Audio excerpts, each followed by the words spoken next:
નમસ્કાર મિત્રો, આજે આપણે ધોરણ 12 ભાગ 2 શેર મૂડીના હિસાબો એમાં જપ્તીના શેર જપ્ત કરવા અને જપ્ત થયેલા શેર ફરી બહાર પાડવા અંગે ના દાખલા, ટૂંકા દાખલા જેની આપણે વિગતે ચર્ચા કરીશું.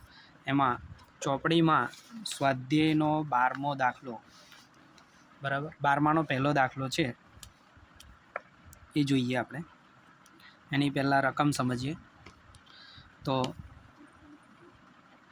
₹10નો એક એવા 10નો શેર છે અને એક એવા 800 ઇક્વિટી શેર ધારણ કરનાર એક શેર હોલ્ડરે શેર મંજૂરીના શેર દીઠ 4 તથા શેર હપ્તાના શેર દીઠ 3 નહીં ચૂકવતા કંપનીએ તેના શેર જપ્ત કર્યા. શેર હોલ્ડરે અરજી સમયે શેર દીઠ 3 ભરેલા છે. જો અહીંયા આપણને કહી દીધું છે કે અરજી સમયે 3 ભરેલા છે. ખાસ સમજવાની વાત એ છે કે 10નો શેર છે, એમાં મંજૂરીના 4 અને હપ્તાના 3, 4 ને 3 7 નથી ભરતા. એનો મતલબ એવો થઈ જાય કે 10માંથી 7 નથી ભરતા તો 3 ભરે છે. અને એ પણ આપણને કહી દીધે છે કે શેર હોલ્ડરે અરજી સમયે 3 ભરેલા છે. જપ્ત થયેલા શેર શેર દીઠ 8 લેખે ફરી બહાર પાડવામાં આવ્યા. એટલે અહીંયા આપણે જ્યારે જપ્તીની આમનોંધ કહે તો 3 આમનોંધ આવે મિત્રો, અને એ ફોર્મેટ પ્રમાણે 3 આમનોંધ આપણે ફિક્સ જ હોય છે, એમાં કોઈ ફેરફાર થતો નથી. પહેલી જપ્તીની, પછી જપ્ત થયેલા શેર ફરી બહાર પાડવા અંગેની, અને જપ્તી ખાતાની બાકી મૂડી અનામત ખાતે લઈ જવાની આમનોંધ.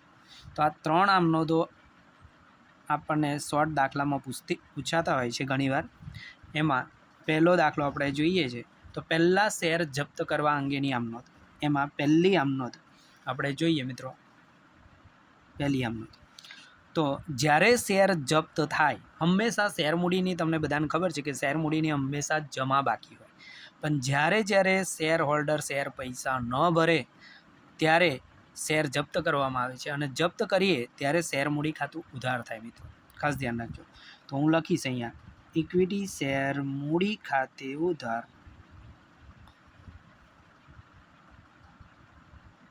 કેટલા શેર જપ્ત કર્યા તો કે 800. તો અહીંયા કૌંસમાં લખવાનું 800 ગુણ્યા કેટલા લેખે, તો કે અત્યાર સુધી શેર હોલ્ડર પાસે કેટલા મંગાયા હતા તો કે ₹10. હંમેશા શેર જપ્ત કરો તો જપ્ત શેરથી જ શેર મૂડી ખાતી મંગાવેલ રકમથી શેર જપ્ત થાય. તો અહીંયા ₹10 આપણે એની પાસે મંગાવેલા છે, એટલે અહીંયા ઉધાર કરીશું આપણે 8000.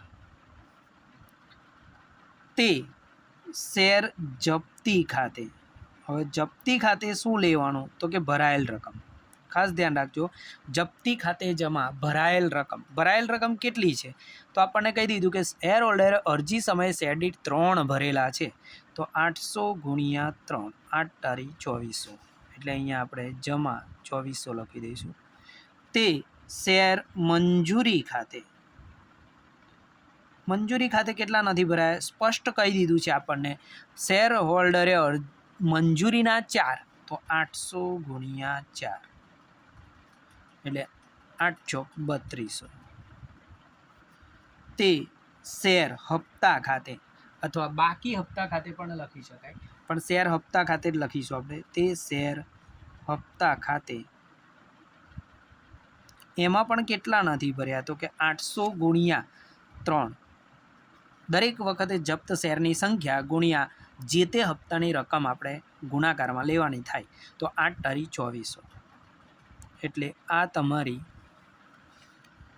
અહીંયા પહેલી આમનોંધ જપ્તીની થઈ ગઈ. બાબત જે લખાય કે 800 શેર પર શેર દીઠ 4 લેખે મંજૂરીના અને શેર દીઠ 3 લેખે હપ્તાના નાણાં ન ચૂકવતા શેર જપ્ત કર્યા. મોટે ભાગે બોર્ડની પરીક્ષામાં પણ જ્યારે આવા જપ્તીના દાખલા કે મોટા દાખલા જરૂરી હોતી નથી, અહીંયા કન્સિડર કરતા લખવી તો પણ લખી શકાય. આ થઈ તમારી. હવે જપ્ત થયેલા શેર શેર દીઠ 8 લેખે ફરી બહાર પાડવામાં આવે. તો બીજી આમનોંધ ફરી બહાર પાડવા તો 8 લેખે, એટલે ફરી બહાર પાડીએ તો પૈસા મળશે. બેંક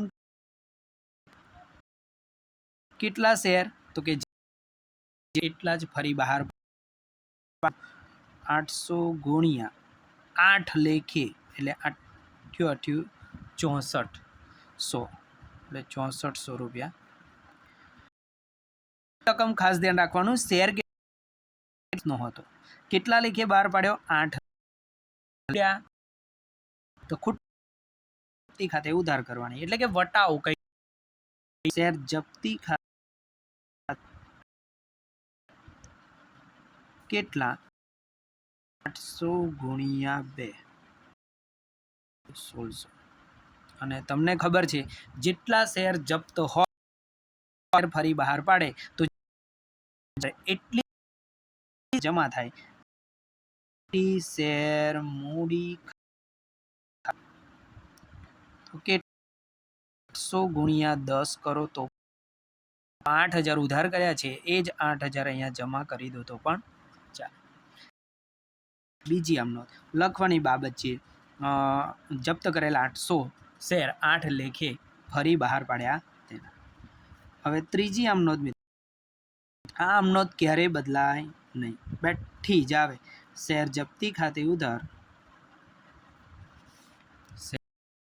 જપ્તી ખાતે ઉધાર તે મૂડી અનામત ખાતે જમા.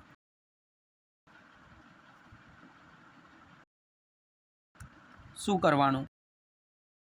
જપ્ત કરેલા સંખ્યા સરખી હોય મિત્રો તો છેલ્લી આમ નોંધમાં આપણે કેવો તફાવત?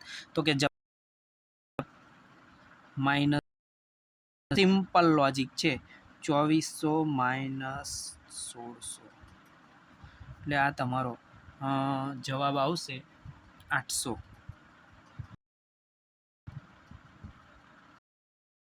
છેલ્લી આમ નોંધ બદલાતી નથી, ખાસ ધ્યાન રાખવાનું. શેર જપ્તી ખાતે ઉધાર તે મૂડી બાબત જે પણ ન બદલાય, જપ્તી ખાતાની બાકી મૂડી અનામત ખાતે લઈ ગયા ત્યાં થઈ ગયો તમારો શેર જપ્તીનો. બરાબર, નંબર હતો આપણો સ્વાધ્યાયના દાખલા નંબર 12નો પહેલો કંપનીનો છે. આશા રાખું મિત્રો તમને જે સમજ પડી હશે. નેક્સ્ટ ટાઈમ હવે દાખલા નંબર 12નો બીજો પણ હું સમજાવવાનો પ્રયત્ન કરીશ. જો તમને તો ચેનલ લાઈક કરજો.